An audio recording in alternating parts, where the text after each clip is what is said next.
وقتی مرا میبینی لبخند بزن، من هم با دیدنت آواز عشق بخوانم. این نغمه شیرین مرلی را جاری کنم. همینطور وقتی مرا میبینی لبخند بزن.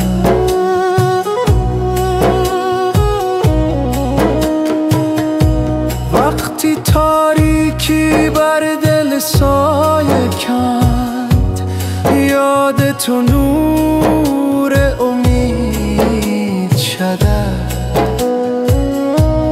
جوی دانش پیوسته روان هر جان را پاک و نورانی کند.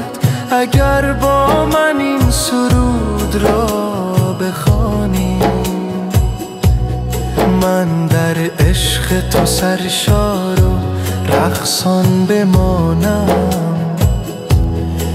و با دیدن لبخند بزنم.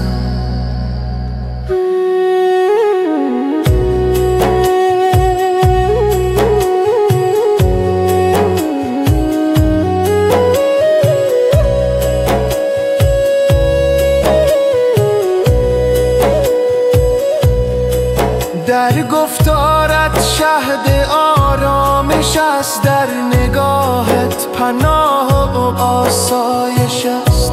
هر راه دشوار آسان شود. زیر سایه‌هات زندگی زیبا گردد. اگر هر روز مرلی را بنوازی، من شعله تپسیا را درخشان نگه دارم. و همینطور با دیدنت لبخند بزنم.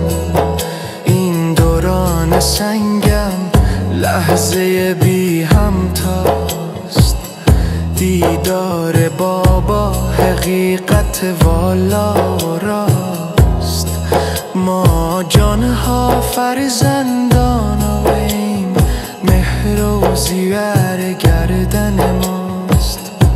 اگر در دل من همیشه ساکن شوی،